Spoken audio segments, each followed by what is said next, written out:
Hello, welcome to talking text books leaving no child behind.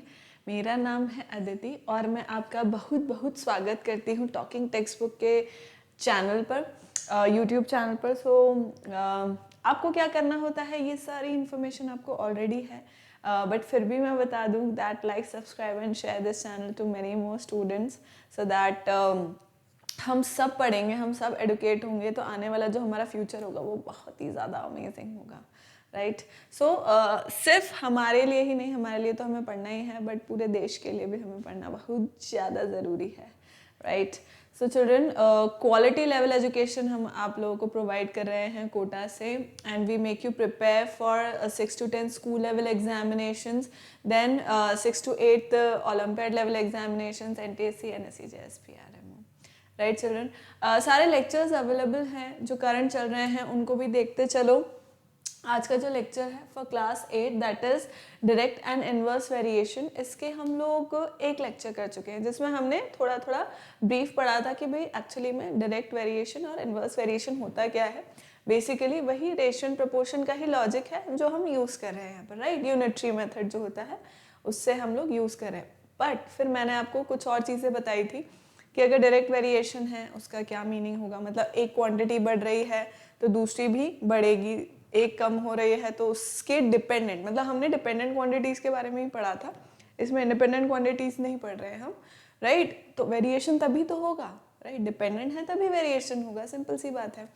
तो यही हमने पढ़ा था। इन्वर्स में उल्टा था कि एक अगर बढ़ रहा है तो दूसरा घट रहा है, एक घट रहा है तो दूसरा बढ़ रहा है, राइट। और उसके कुछ एग्जाम्पल्स देखे थे हमने रियल लाइफ में, हाँ एग्जाम्पल्स हमें इस तरह से देखने को मिलते हैं। So we saw that, right children, and other than that we did one question, right. तो हम आज थोड़े से क्वेश्चंस तो परफॉर्म करेंगे ही सही, and we'll study work and like we'll study the application of direct inverse variation, that is DIV। मतलब मैं DIV अगर शॉर्ट में बोलूँ तो please understand that I am talking about direct and inverse variation, right. तो उसी का application जो है time and work that we are going to study today, है ना, उससे भी रिलेटेड ऑब्वियसली क्वेश्चंस करेंगे हम लोग, right children. So further moving on, ये हम लोग की आसम सी टीम, दिस इज मी, मैं NMTC प्राइमरी सब जूनियर लिया है मैंने, उसके लेक्चर्स अवेलेबल हैं, एंड 6 to 8 के मैथमेटिक्स के लेक्चर्स तो चल ही रहे हैं अभी,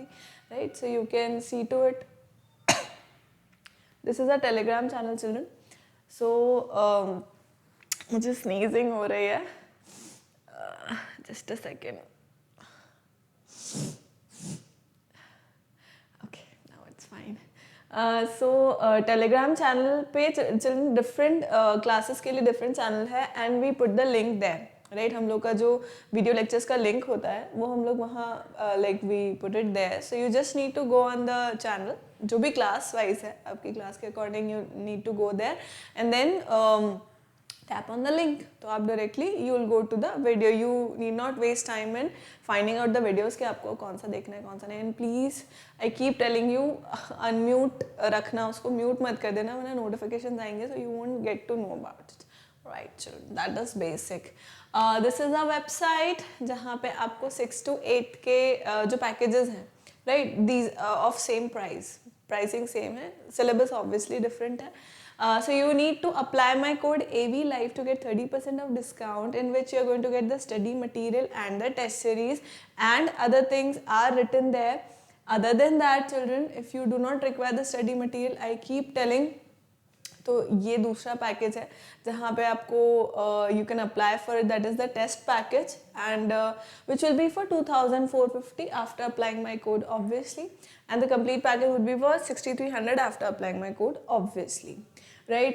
And since our aim is to provide quality education to all the students out there, ज़्यादा से ज़्यादा बच्चों तक हम लोग पहुँच पाएँ, इसलिए वीडियो लेक्चर्स और biweekly quizzes children free है। Please give these biweekly quizzes which are of olympiad level. Other than that कुछ भी इंफॉर्मेशन आपको चाहिए children, this is the number 9549041111। Clear? Is this clear? I hope it is clear children. Let's move on to our further lecture. ये complete करने के बाद, after completing this we will start with the lecture for today.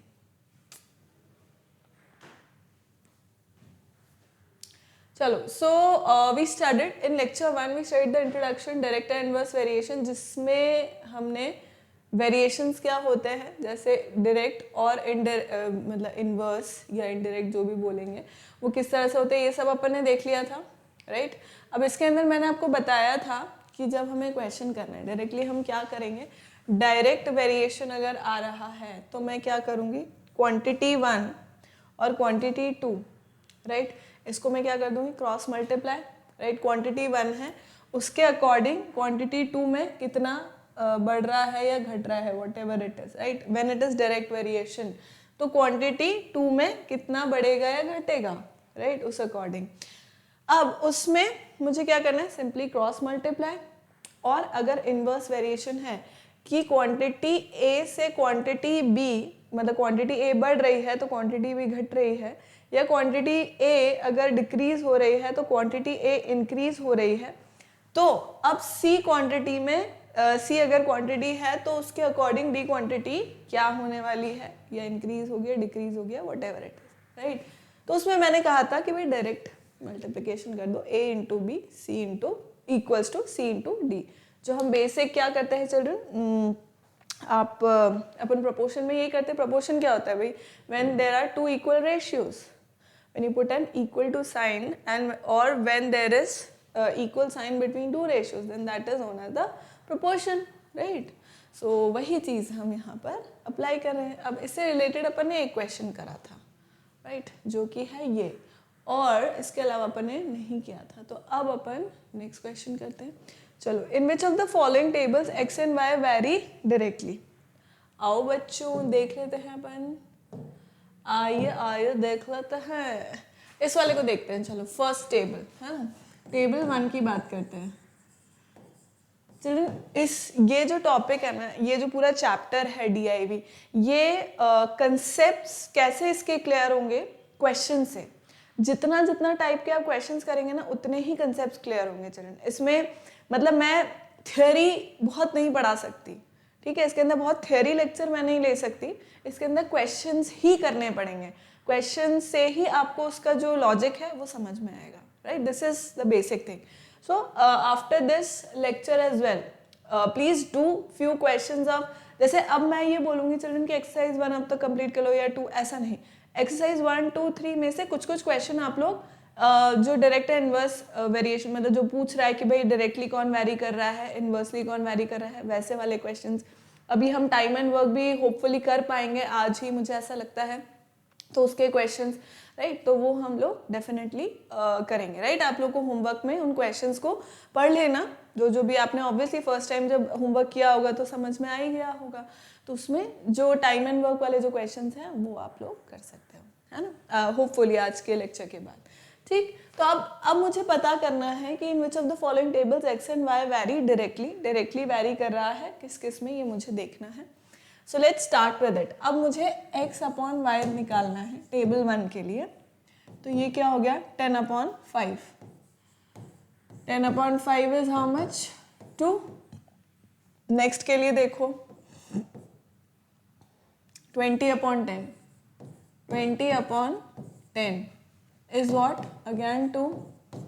Then 30/15, that is also 2. Then 40/20, this is also 2.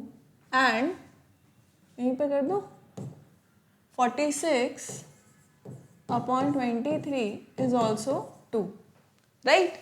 तो ये सारे x/y क्या आ रहा है चिल्ड्रन, बेसिकली x/y क्या आ रहा है, कांस्टेंट वैल्यू। देखो यहाँ पे अपन ने पढ़ा था कि अगर डायरेक्टली वैरी कर रहा है, देखो डायरेक्टली अगर वैरी कर रहा है तो x/y क्या आएगा, एक ही वैल्यू आएगा, एक ही वैल्यू, दैट इज कांस्टेंट। ठीक है, तो अपन ने ये देख लिया ये कांस्टेंट आ रहा है, कट गए हो, हाँ ये रहा, 2 आ रहा है, राइट, 2 आ रहा है, कांस्टेंट आ रहा है, मतलब 2 ही कॉन्स्टेंटली आ रहा है ना, राइट। तो इसका मतलब this is the table which is varying directly,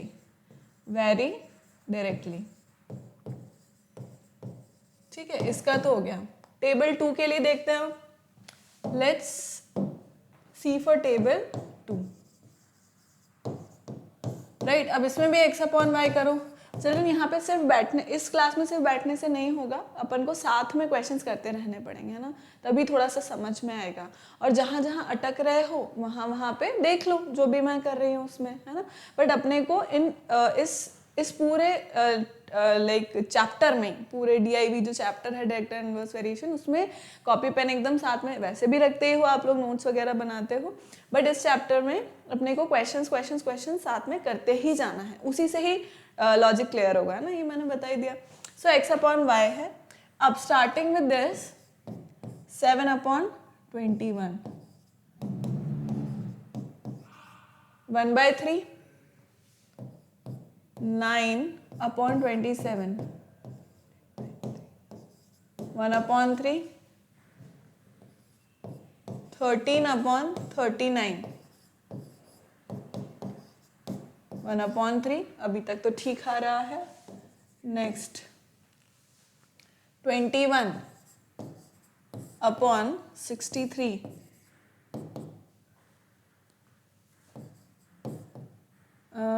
3, अभी भी 1/3 ही आ रहा है। और 25 अपॉन 75, कूल, ये भी 1/3 ही आ रहा है। So I am getting x upon y equals to 1/3, which is again constant. This is also constant. So I can very well say, children, that this is also varying directly, ठीक, and this is also varying directly.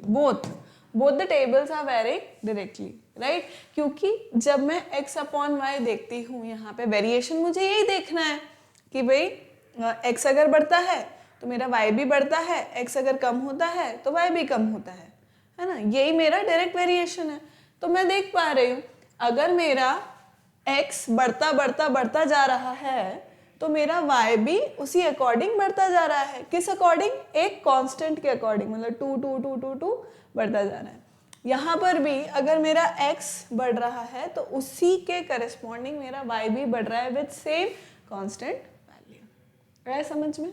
Right, आगे करें। In which of the following tables x and y vary inversely. अब वो बोल रहा है inversely vary कर रहा है, तो देखो इनवर्सली किस किस में वेरी कर रहा है। अब अगर यहाँ पे अपन देखेंगे तो इनवर्सली वेरी करने के लिए चिल्ड्रन क्या था, देखो इनवर्स वेरी अगर कर रहा है तो मुझे क्या चेक करना है, x इंटू वाई जो है वो एक पर्टिकुलर वैल्यू आना चाहिए, k कांस्टेंट आना चाहिए, है ना। तो क्या ये ऐसा आ रहा है? चलो करो अब इसको।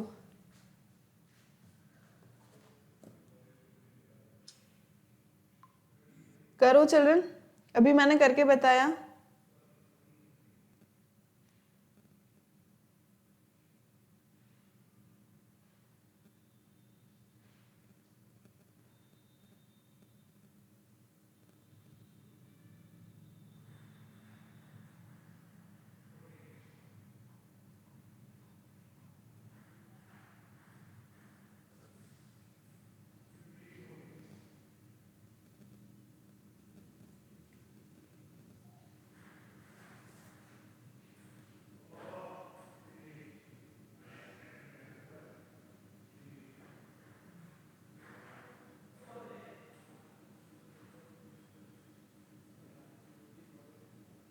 करें children, shall we do it?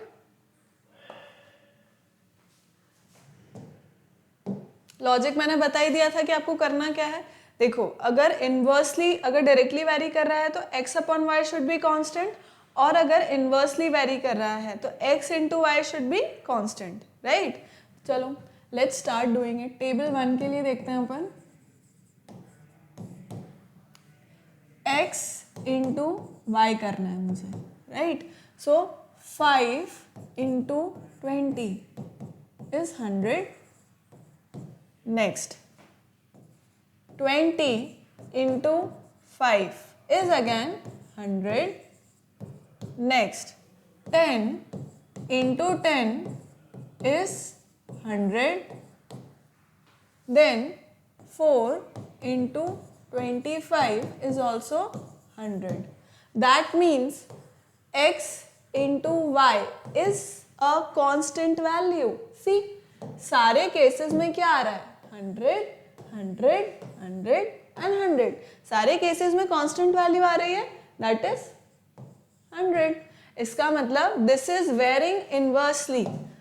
आया लॉजिक समझ में, राइट? अभी अपन थोड़ा सा और बड़ी क्लास में जाएंगे ना तो अपने को समझ में आएगा. जब आप डायरेक्टली प्रोपोर्शनल वाली चीज़ें पढ़ेंगे ना, डायरेक्टली प्रोपोर्शनल वाली चीज़ें, आई होप मुझे like I do not remember कि आपने फिजिक्स में डायरेक्टली इनवर्सली प्रोपोर्शनल कर लिया है या नहीं. So if a quantity is increasing, if it is directly proportional to the other quantity then that will also increase, right? So अभी directly proportional का sign हटाने के लिए what do we do children? We use a constant sign, right? Directly proportional का sign हटाने के लिए हम लोग क्या करते हैं, constant को use कर लेते हैं. ठीक है? Same is the case with inverse proportional as well. अगर x का वैल्यू बढ़ रहा है, सॉरी घट रहा है, मैंने बढ़ वो कर दिया, उल्टा साइन कर दिया. ठीक है, अगर x का साइन बढ़ रहा है and if it is inversely proportional with any quantity y, तो ये क्या होगा, ये डिक्रीज होगा, राइट? x अगर इंक्रीज हो रहा है, y डिक्रीज हो रहा है if it is inversely proportional. अब यहाँ पर भी अगर मुझे प्रोपोर्शनल का sign, if you can see this children, ये जो प्रोपोर्शनल वाला साइन है, ये प्रोपोर्शनल वाला साइन है, इसको हटाने के लिए मैं क्या कर रही हूँ, I am using a constant k. ठीक, तो यहाँ पर भी मैं क्या कर दूंगी, x equals to k y. ठीक है, दिख ही नहीं रहा है, नीचे लिख देती हूँ उसको मैं. x equals to k upon y multiplied by upon y, right? तो अब ये क्या हो गया children, k again is what, a constant, k is a constant. ठीक, अब इसको मैं और क्या लिख सकती हूँ, चिल्ड्रन, सी, इसको मैं लिख सकती हूँ x into Y equals to K, लिख सकती हूँ. आ रही है बात समझ में? यानी कि जो डायरेक्ट वेरी कर रहा था, देखो डायरेक्ट जो वेरी कर रहा था, डायरेक्टली जो वेरी कर रहा था, मैं दिख ही नहीं रहा हूँ, चलो डायरेक्टली जो वेरी कर रहा था चिल्ड्रन, वहां पे ये क्या हो गया, x अपॉन वाई. मतलब अब इसको देखो, अब इसको भी मैं इस तरह से लिख सकती हूँ, that is x upon Y equals to K. ठीक, तो अब आ गया, अब दिख गया ये कैसे आया, देखो x अपॉन वाई अगर डायरेक्ट वेरी कर रहा है, दिस इज डायरेक्ट वेरी, ये है डायरेक्ट वेरी कर रहा है तो, और ये है इनवर्स वेरी कर रहा है तो, है ना, क्वांटिटीज. तो अब आ गया समझ में, अगर डायरेक्टली वेरी कर रहा है तो क्या होगा भाई, एक वैल्यू बढ़ा उसी के अकॉर्डिंग दूसरा वैल्यू बढ़ा, एक अगर घटा तो दूसरा भी घटा. डायरेक्टली प्रोपोर्शनल है. डायरेक्ट प्रोपोर्शन का साइन हटाने के लिए मैं क्या कर दूंगी, उसको इक्वेशन में कन्वर्ट करने के लिए मैं k कांस्टेंट से मल्टीप्लाई कर दूंगी. k कांस्टेंट से मल्टीप्लाई किया, इक्वेशन क्या बन गया, x upon Y equals to k. जहां से अपन ये कर रहे हैं ना कि भाई डायरेक्ट प्रोपोर्शन है तो x upon Y equals to एक कांस्टेंट वैल्यू आनी चाहिए. ये इससे आ गई. इनवर्सली प्रोपोर्शन है, मतलब एक अगर बढ़ रहा है दूसरा घट रहा है, तो यहाँ पे प्रोपोर्शन का साइन आया और ये इनवर्स प्रोपोर्शन हो गया, है ना, 1 अपॉन में आ गया, राइट? अब अगेन सेम चीज, प्रोपोर्शन का साइन हटाने के लिए मैं क्या कर रही हूँ, मल्टीप्लाइंग बाय अ कांस्टेंट से मल्टीप्लाई कर दिया मैंने, एक के कांस्टेंट से मल्टीप्लाई कर दिया. उसको मल्टीप्लाई करने के बाद मेरी इक्वेशन क्या बन गई, x into Y equals to K. वही जो लॉजिक अपन यहाँ लगा रहे हैं.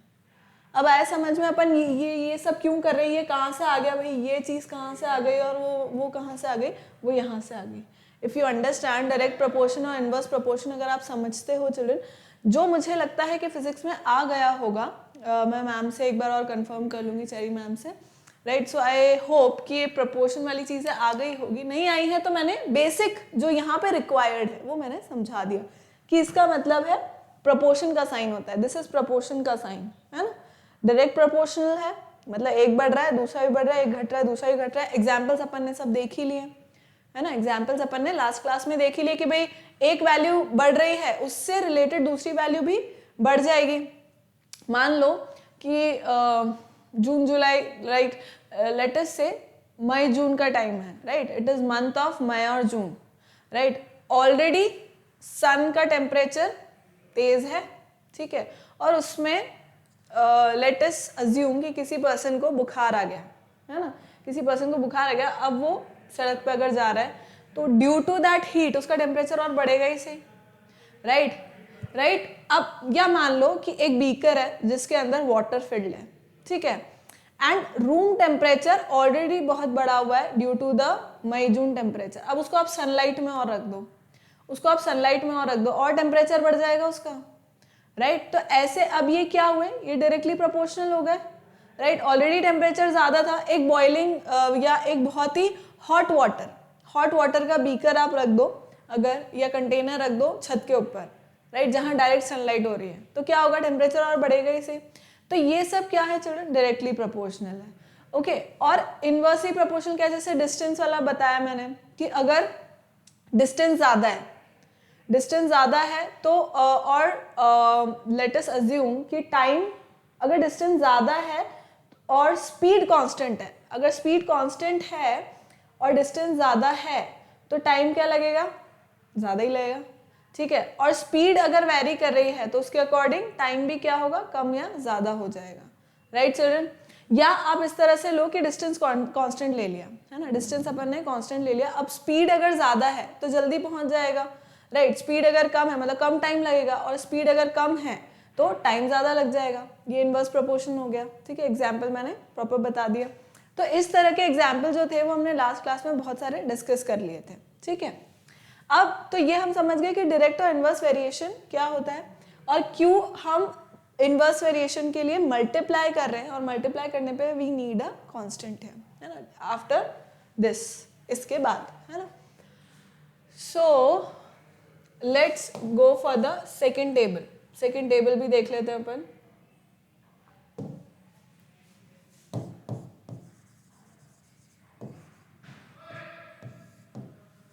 टेबल 2, x इंटू वाई देखना है मुझे।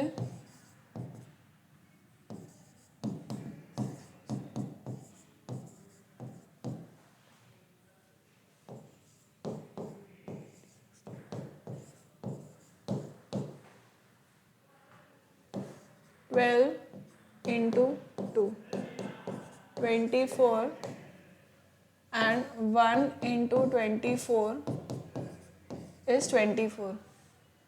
So x into y comes out to be 24 here. So this is also inversely varying. Clear children? Please copy it down.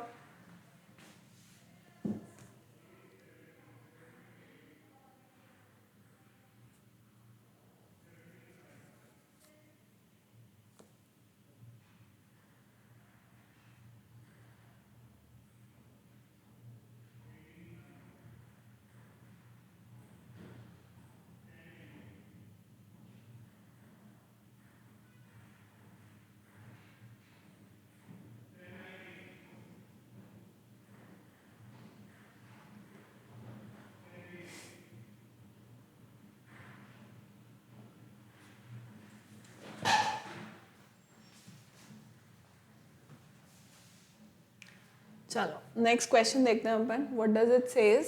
What just the question says?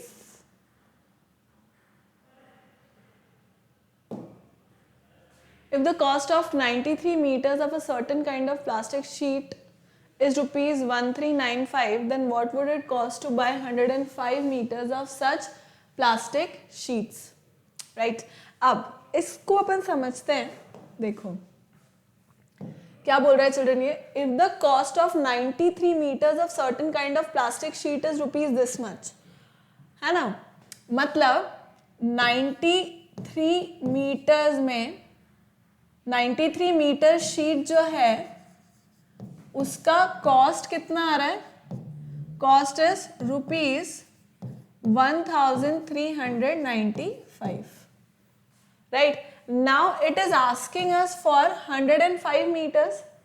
It is asking us for 105 meters sheet.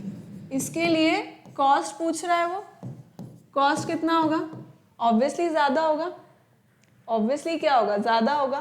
भाई sheet जितनी है, sheet का जितना cost है, plastic sheet का जितना cost है, अगर शीट बड़ी, शीट साइज इंक्रीज हुई तो कॉस्ट भी क्या होगी बच्चों? इंक्रीज हो जाएगी ना. भाई शीट का साइज अगर बढ़ा तो कॉस्ट भी बढ़ जाएगा. मतलब ये क्या हो रहे हैं? डायरेक्ट वेरी हो रहे हैं. इसका यह मतलब हुआ मेरे बच्चों कि अपने को क्या करना है? क्रॉस मल्टीप्लिकेशन करना है. सिंपल सी बात है. let the cost of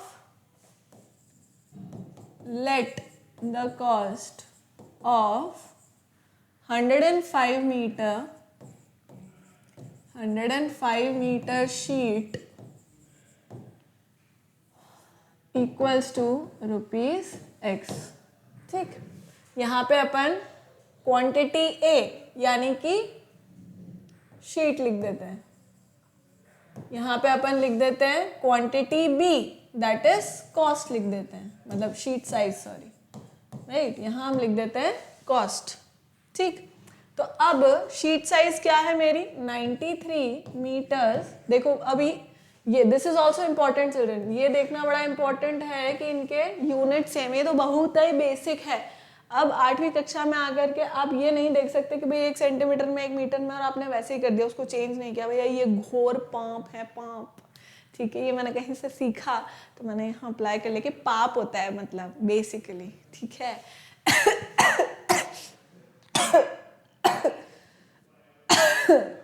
excuse me. 93 metre कर है तो उसका कॉस्ट कितना होगा? चलो, उसका कॉस्ट होगा 1395, राइट. और पूछा किसका है? भाई 105 मीटर्स के लिए इट इज आस्किंग कि भाई कितना प्राइस होगा. तो अपन ने मान लिया है x, right. Simple cross multiply कर देंगे अब अपन, तो मुझे क्या मिल जाएगा? देखो 93 into X. Since they are directly varying, मैं लिख दूं since they are, yeah, the quantities are directly varying. उससे क्या होगा? डायरेक्टली वेरी करने से 93 into x equals to 1395 into 105. So x comes out to be 1395 into 105 upon 892. नहीं, इससे तो नहीं होगा. उड़ी बाबा, फिर किससे होगा? 15 से भी नहीं होगा, 7 से भी नहीं होगा, तो फिर किससे होगा? I'll have to see. No, अगर मैं कहूँ कि 93, let's do that. 1395, 27, 9 to the 18. No, I cannot do that. 93 and 6, and this comes out to be 9.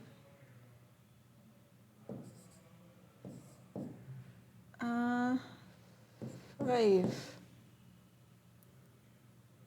15, 6. Okay, 15 times. 15 times it will go. Fine.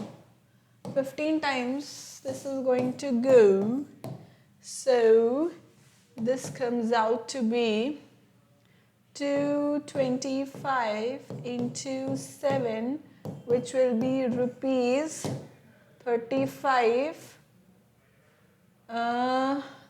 14, 17 and 1, 7, 14 and 15. 1575. Right children? So this is the final answer. यानी कि इस sheet के कितने हो गए, पैसा कितना हो गया रे बाबा, कितना पैसा हो गया, 1575. ठीक है, नेक्स्ट क्वेश्चन करें.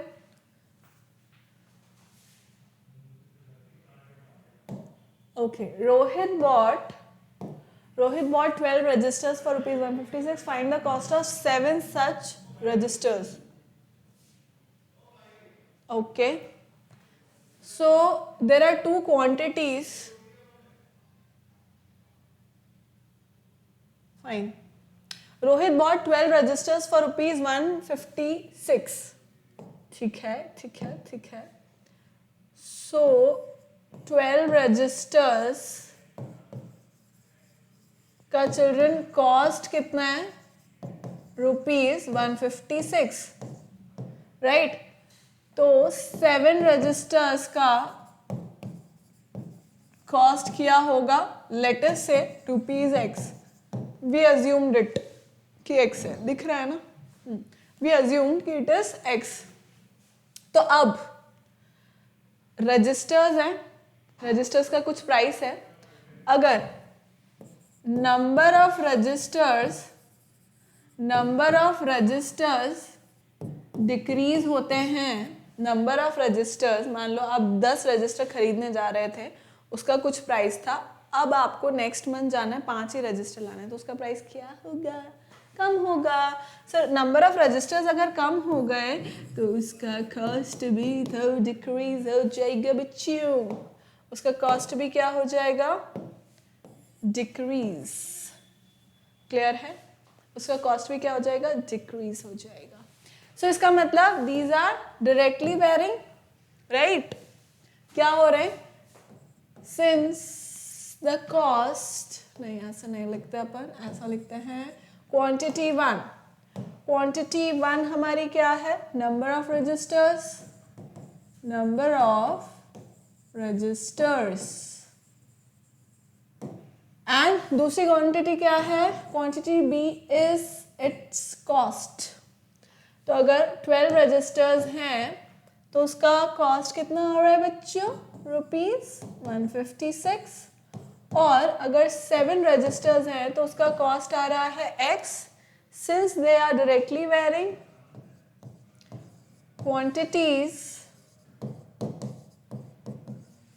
Are varying directly, therefore children, 12 into x is equals to 7 into 156. X comes out to be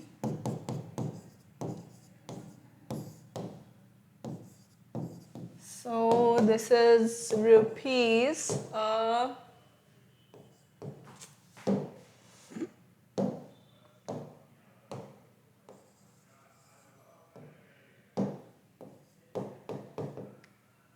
12 and 12 3s are 36, 91 rupees. कम हो गए, पैसा कम हो गया ना बाबा. 12 रजिस्टर्स थे, उसके 156 लगे, तो 7 रजिस्टर के कम हो गए, 91 हो गए. Is that clear? क्या अब आपको समझ में आ रहा है हम क्या कर रहे हैं? नेक्स्ट क्वेश्चन करेंगे अब अपन. Alrighty. Next question is Anupama takes 125 minutes. Anupama takes 125 minutes in walking a distance of 100 meters. What distance would she cover in 315 minutes? Okay. दो क्वांटिटीज हैं अपने पास. दो क्वांटिटीज क्या हैं? एक तो डिस्टेंस है और एक क्या है, टाइम टेकन. ठीक है, time taken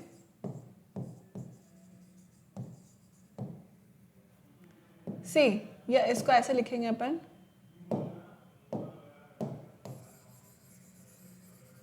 considering speed constant है. स्पीड कांस्टेंट अपन कंसिडर कर रहे हैं, है ना. तभी हो सकता है, right. So Anupama takes 125 minutes in walking a distance of 100 metres. तो मतलब distance covered in 125 minutes is how much, children? 100 meters. तो distance covered in 315 minutes, let it be x meters, let it be x meters. ठीक. तो अब अगर distance बढ़ा, नहीं sorry time बढ़ा, तो इसका मतलब डिस्टेंस भी बढ़ रहा है, टाइम ज्यादा अगर लग रहा है, इसका मतलब आप दूर तक जा रहे हो. स्पीड कांस्टेंट है बॉस, स्पीड इज कांस्टेंट. मैं जो एक्सप्लेन कर रही थी ना उस वक्त जब मैं अटक गई थी कि मैं क्या समझा रही हूँ, तो फिर मैंने एग्जाम्पल थोड़ा सा सही करके चेंज करके फिर आपको बताया था, राइट. तो वो यही था. अब देखो स्पीड कांस्टेंट है अपनी, स्पीड कांस्टेंट है, टाइम ज्यादा लग रहा है. टाइम अगर ज्यादा लग रहा है इसका मतलब हम डिस्टेंस ज्यादा ट्रैवल कर रहे हैं, है ना भाई. फर्स्ट डे आप अगर जॉगिंग के लिए जा रहे हो, थोड़ा सा ही डिस्टेंस ट्रैवल किया भाई, एक बिल्डिंग पूरी क्रॉस कर ली, ठीक है भैया, ज़्यादा ना जाएंगे, राइट. तो आप 10-15 मिनट्स में वापस घर आ गए. इस दिन आपको आधा घंटा लग रहा है इसका मतलब हम थोड़ा आगे तक गए हैं जॉगिंग करने के लिए. समझ गए बात को, राइट. मतलब टाइम, स्पीड कांस्टेंट ले रहे हैं अपन, तो टाइम अगर ज़्यादा हो रहा है इसका मतलब डिस्टेंस हमने इंक्रीज कर लिया है.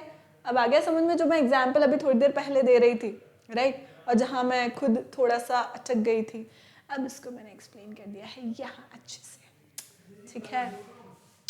सो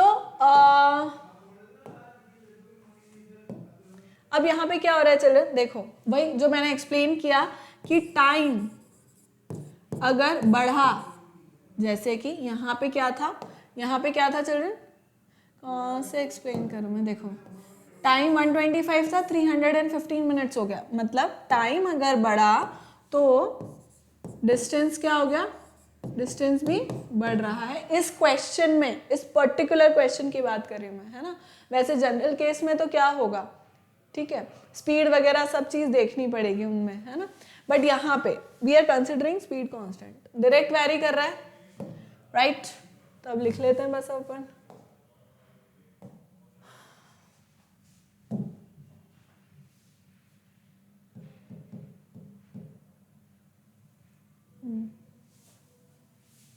सो क्वांटिटीज क्या है, time and distance, right. Time कितना है 125 मिनट्स, डिस्टेंस कितना कवर्ड हो रहा है 100 मीटर्स, टाइम है 315 मिनट्स, तो उसमें डिस्टेंस कितना कवर हो रहा है x मीटर्स. सिंस अब पूरा मैं नहीं लिख रही यार, डायरेक्ट वेरिएशन लिख दिया मैंने, ठीक है. धीरे धीरे मैं dv लिख दूंगी, ठीक है, dv लिख दूंगी मैं यहाँ पर, तो उससे समझ आना डायरेक्ट वेरिएशन है, ठीक. तो अब ये क्या हो जाएगा, डायरेक्ट अगर वेरिएशन है तो मैं क्या कर दूंगी, 125 into X is equals to 100 into 315.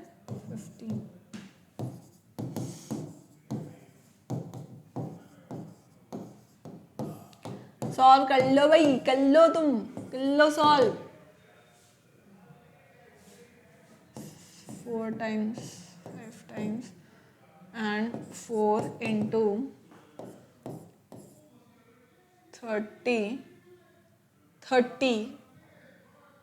and 1 15 12. वाह पूरा ही लिख लो यार, क्या जा रहा है, कोई बात नहीं. 12 4 3 12 and 24 and 25 252 मीटर्स भाई, 252 मीटर्स चल गए भाई, 252 मीटर्स चल गए तुम. चलो नेक्स्ट क्वेश्चन कितने हैं यार, देख लो एक बार मैं, है कुछ क्वेश्चन है. चलो करो इस क्वेश्चन को, करो इस क्वेश्चन को, अच्छा क्वेश्चन है ये.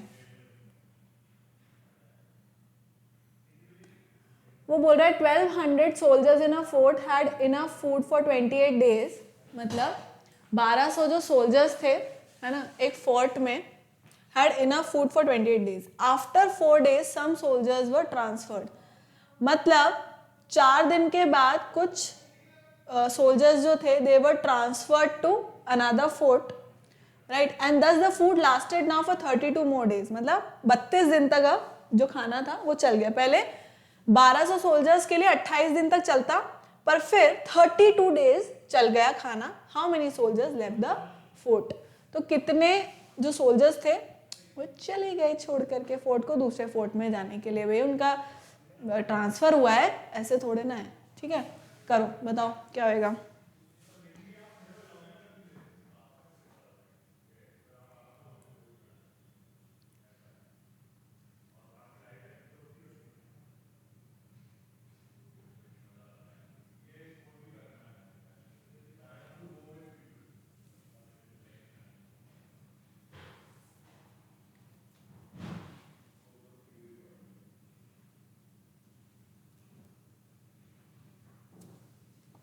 चलो करें।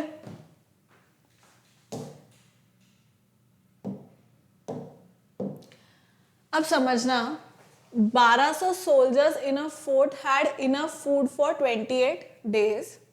सबसे पहले तो let the soldiers that left the fort,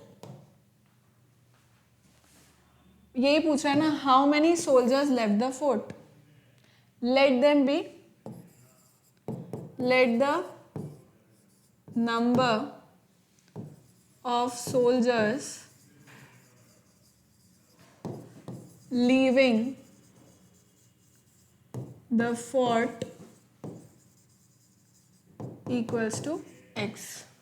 ठीक है, x men चले गए। वाह, कभी कभी मैं पीछे मार के खुश हो जाती हूँ। So 1200 soldiers in a fort had enough food for 28 days. After 4 days, some soldiers were transferred. 4 दिन के बाद चिल्ड्रन, 4 दिन के बाद मतलब समझना कि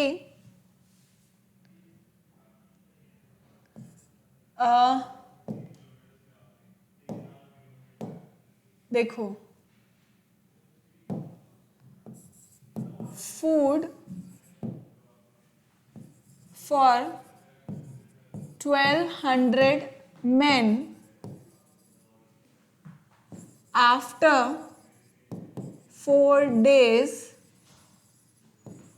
would have, समझना इस चीज को मैं क्या लिख रही हूं, food for 1200 men after 4 days would have lasted for 28 minus 4 that is 24 days। समझे? देखो 4 दिन तक हमको पता नहीं है कि ट्रांसफर ऑर्डर आने वाला है, अपन को नहीं पता है ना। अपन यही सोच रहे भाई 1200 सोल्जर हैं, 28 दिन तक उनका खाना हमारे पास है। ठीक, 4 दिन निकले, मतलब अब 1200 सोल्जर के लिए कितने दिन का खाना है भाई, 28 में से 4 दिन, 24 दिन का खाना है। 1200 सोल्जर्स, 1200 सोल्जर्स के लिए मेरे पास 4 दिन के बाद कितने दिन का खाना और बाकी है मुझे नहीं पता। मुझे मतलब नहीं है भाई कि लोग जाने वाले हैं, भाई सोल्जर्स का ट्रांसफर होने वाला, मुझे नहीं पता अभी, आई डू नॉट नो। मेरे को इतना पता है कि भाई 28 डेज का था, 4 दिन निकल गए, अब 24 डेज का बाकी। मुझे फीड करना है, मतलब मुझे बताना, मेरे को ये है कि भाई 1200 सोल्जर्स जो हैं, या आप मान लो आप उस टीम के वो हो, सोल्जर्स के वो हो, ठीक है, हेड, तो अब आपको इतना पता है, नहीं पर हेड को तो पता रहता है ट्रांसफर होने वाला है ना। जो कुक है, मान लो जो कुक है उसको पता है ना, कि भाई 28 डेज है, 28 डेज का पहले खाना था, अब 4 दिन निकल गए, मतलब 4 दिन का खाना उन सब ने खाया, पूरे के पूरे 1200 सोल्जर्स ने खाया। तो अब बाकी के दिन जो बचे हैं उसमें भी 1200 सोल्जर्स का हो जाएगा, दैट इज 24 डेज के लिए होगा। मुझे जो वो है कुक है उसे नहीं पता है कि भाई ट्रांसफर आने वाला है, ट्रांसफर ऑर्डर होने वाला है, उसको नहीं पता। उसको बस इतना पता है कि भाई 4 दिन का हो गया, अब बाकी के कितने दिन बचे जिनके लिए उनको उसको खिलाना है 1200 सोल्जर्स को, 24 डेज के लिए। राइट। पर आफ्टर 4th डे चले गए लोग, ट्रांसफर हो गया उनका, ठीक है। कितने बचे भाई, कितने बचे देखो,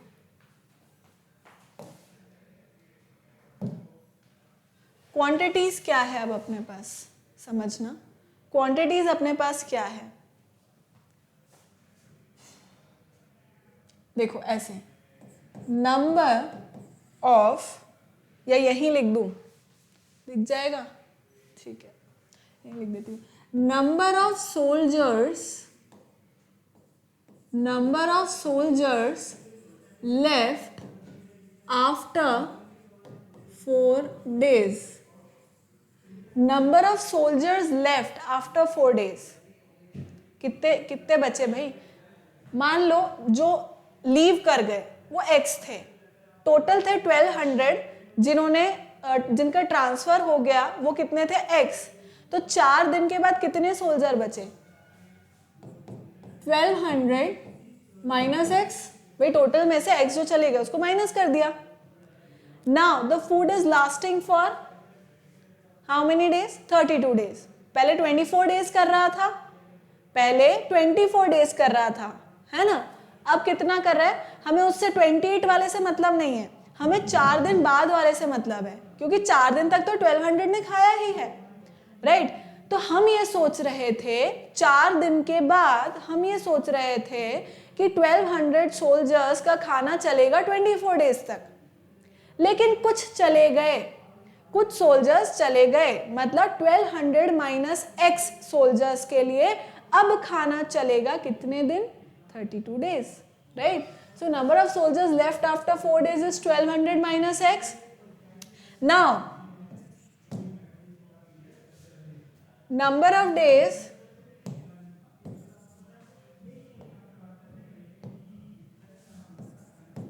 food for 1200 minus x men, MEN ही लिखा है ना मैंने, अच्छा सोल्जर्स लिखना है, बाबा रे, I am so sorry children, it is soldiers not main, soldiers food for 1200 minus x soldiers will English will last for 32 days, will last for 32 days। तो हमें दो क्वांटिटीज पता लग गई, दो क्वांटिटीज पता लग गई, that is what, number of soldiers, soldiers की स्पेलिंग तो सही लिखी है ना मैंने, हाँ, number of soldiers and number of days for food, ठीक है, नंबर ऑफ डेज किसके लिए, फूड के लिए।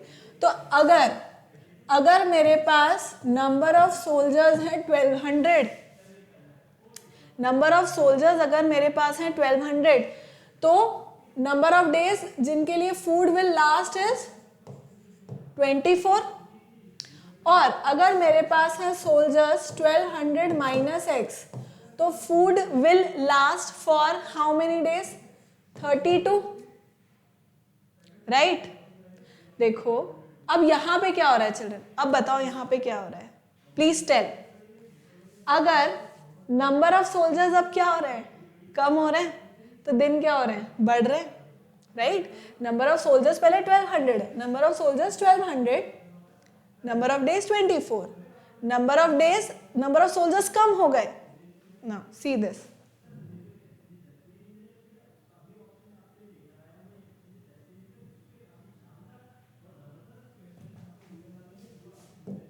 देखो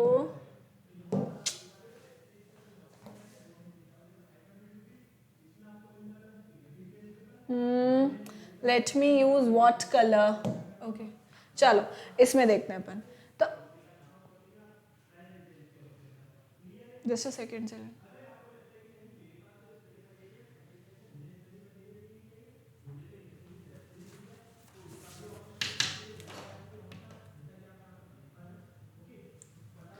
सो अब इसमें अपन क्या करेंगे चिल्ड्रन, अब समझना कि आपकी बर्थडे पार्टी है ना, बर्थडे पार्टी दी है आपने, हालांकि अभी के टाइम में हम सोच नहीं सकते, बट स्टिल चलो let's take it this ways only. अब आपकी बर्थडे पार्टी है children and you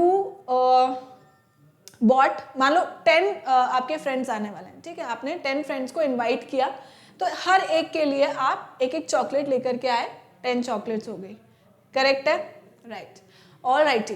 but due to Covid और due to any other reason आए सिर्फ 5 फ्रेंड्स ही, राइट, आज अभी में तो 5 भी नहीं आने हैं, बट स्टिल इमेजिन कि 5 फ्रेंड्स आए, तो अब क्या हुआ, एक एक चॉकलेट आपने डिसाइड की थी, एक एक ही मिलनी थी, एक एक ही अपने अपने बार सेट कर रखा था, ठीक है। अब आपके पास 5 बच गई, ठीक, आपके पास 5 चॉकलेट्स बच गई। अब जस्ट इमेजिन चिल्ड्रन, वो जो 10 चॉकलेट्स थी वो एक ही दिन में खत्म हो जाती अगर नंबर ऑफ फ्रेंड्स ज्यादा होते, तो नंबर ऑफ फ्रेंड्स ज्यादा होते तो चॉकलेट कंज्यूम एक ही दिन में हो जाती, नंबर ऑफ फ्रेंड्स कम हुए तो चॉकलेट ज्यादा दिन चलेगी, भाई अब आप आराम से 1-2 दिन करके खाते रहना, आ गई बात समझ में। अब ये क्या है, इनवर्स वेरिएशन है, मतलब अब अगर मैं इसको बात करूं तो मैं इस तरह से बोल सकती हूं कि नंबर ऑफ सोल्जर्स अगर डिक्रीज हुए तो number of days food will last, क्या हुआ, इंक्रीज हो गया, सोल्जर्स कम हुए, ये इंक्रीज हो गया, नंबर ऑफ डेज इंक्रीज हो गए, मतलब this is inverse variation, therefore quantities is varying या are varying inversely. Inverse variation हो रहा है इसके अंदर, इनवर्स वेरिएशन अगर हो रहा है तो मैं क्या कर दूंगी, direct multiplication, that is what 1200 into 24 is equals to 1200 minus X into 32. Now this becomes what, 24 it's a 32 and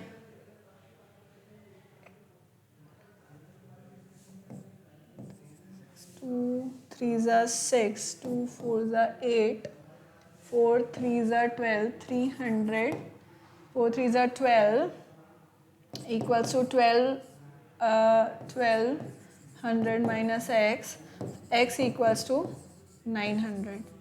So children, how many men left the fort? How many men left the fort? How many soldiers left the fort? So 900 soldiers left the fort. अब आया समझ में?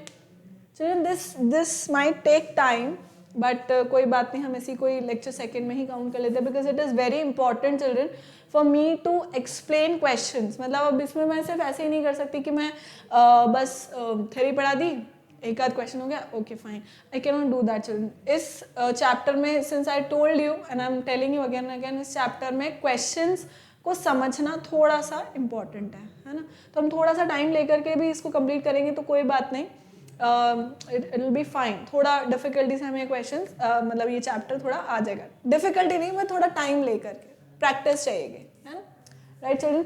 सो कोई बात नहीं, हमारा यही lecture खत्म हुआ, like this is fine, we can name it as lecture 2, और ये हम फिर नेक्स्ट लेक्चर में कर लेंगे, so it is totally fine with that, ठीक है। क्योंकि इम्पॉर्टेंट ये नहीं है कि मैं फटफट भाग भाग के कोर्स कंप्लीट कर दूं, that is not important, course completion important है, बट उतना ही इम्पॉर्टेंट है कि हमें चैप्टर समझ में आए, right. So I really want that कि लाइक मेरा फोकस इसी बात पे है कि भाई टाइमली कंप्लीट हो कोर्स, वो तो है ही से, बट देन ऐसा नहीं होना चाहिए कि टॉपिक समझ में ही नहीं आ रहा और बस भगा दिया और बस हो गया, ऐसा नहीं होना चाहिए. ऑफ कोर्स प्रॉपरली सब चीज़ समझ में आनी चाहिए. Right, children? So with that note, bye-bye, tata, take care, use my code AVLIFE to get 30% off discount, and keep liking, keep subscribing, and keep sharing. Bye-bye.